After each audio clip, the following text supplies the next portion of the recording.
The studio was abuzz, the lights blinding. The cameras zoomed in, catching every tiny nuance, every flicker of emotion across the faces of the panelists. And then, with a voice that cut through the tension like a blade, the host's words struck. "Tra, you even understand what you're saying, Ibrahim? Or is that just some tribal nonsense?" A pause hung in the air, thick with discomfort. The room tensed, waiting for the response. But Ibrahim Traoré remained calm, his eyes steady. His lips barely moved, but his next words would send shockwaves through the world. Introduction, setting the stage. It was a rainy evening in Paris, the kind of evening where the city's lights reflected off the slick cobblestones, casting a glimmering sheen on the streets. The TV studio was alive with the hum of voices, the rustle of papers, and the sharp click of high heels echoing on the marble floor. Ibrahim Traoré, leader of Burkina Faso's government, had flown in for what was supposed to be a routine television interview. The world was watching. His words mattered. As the cameras flickered on, the host, a well-known TV personality with a reputation for controversy, smiled smugly. But Ibrahim, dressed in his customary sharp suit, sat quietly in his chair, exuding a calm that many in the room were not used to.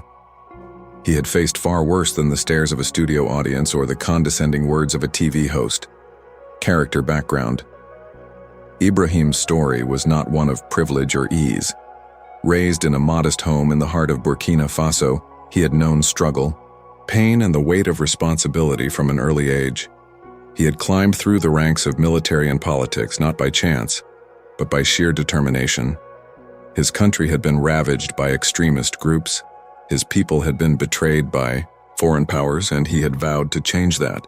But despite his resilience, his journey was marked by the scars of his past, his nation's struggle, his own personal grief, and the weight of leadership.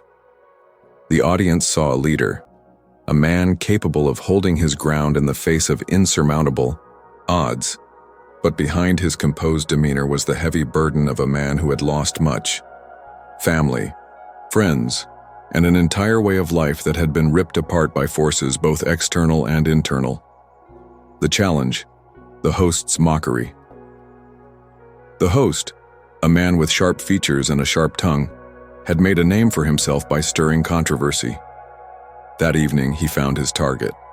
As Ibrahim spoke about Burkina Faso's struggle for self-determination, the host leaned forward, his eyes narrowing with a challenge. "Let's be honest here, Ibrahim," the host sneered. "You sound like a man who's out of his depth. You can't even pronounce basic English words properly. How do you expect the world to take you seriously?" Laughter rippled across the set, and the audience's gaze shifted uncomfortably toward Ibrahim. The host had succeeded. He had managed to play the fool in a way that would leave most people reeling, but Ibrahim remained still. His face didn't betray a single ounce of anger, only a quiet resolve that was far stronger than anything the host had expected. The midpoint, Ibrahim's calm response.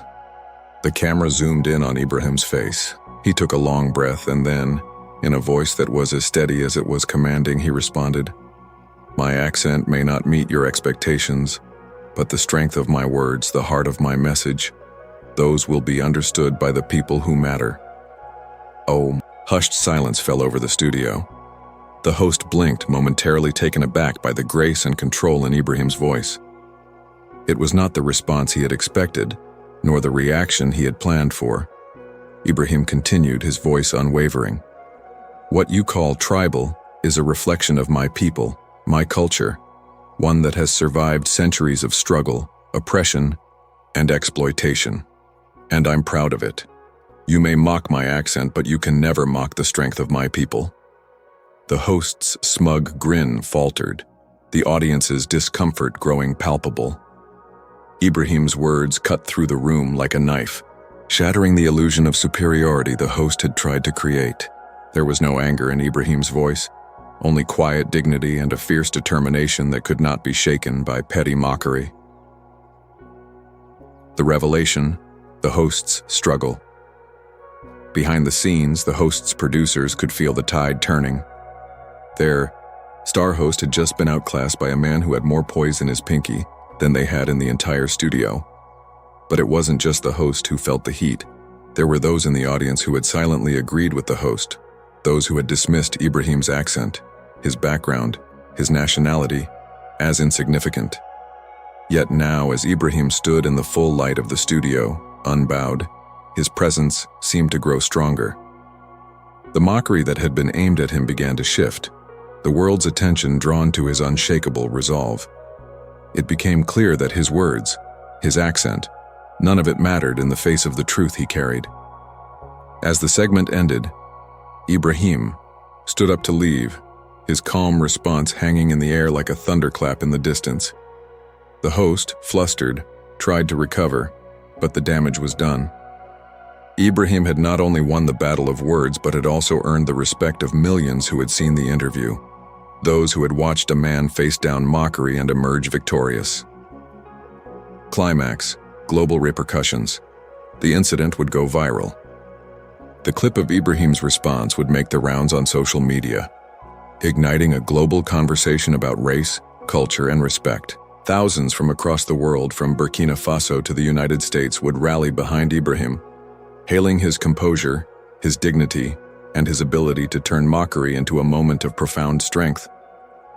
But the host, despite his fame, would feel the backlash. What had begun as a simple jab at a foreign leader had turned into a stunning reminder of the importance of dignity and the strength of those who refuse to be silenced by ignorance. Resolution, quiet closure, and reflection. The weeks that followed, Ibrahim's message of self-respect and unity would resonate throughout Africa and the world. From every corner of the globe, messages of support poured in, not just for the leader of Burkina Faso, but for the quiet power of those who rise above the hate, the mockery, and the prejudice that so often seeks to divide. And as Ibrahim returned to Burkina Faso, standing on the red earth of his homeland, the sun setting over the horizon, he took a deep breath. The world had witnessed a moment of clarity, a moment that would forever mark the beginning of a new chapter, not just for him, but for those who believed in justice, in respect, and in the quiet strength of one who stands tall in the face of mockery. Call to action for YouTube. If this story touched your heart, consider subscribing for more inspiring tales of hope, healing, and unexpected kindness. Hit the like button and share this with someone who needs it today.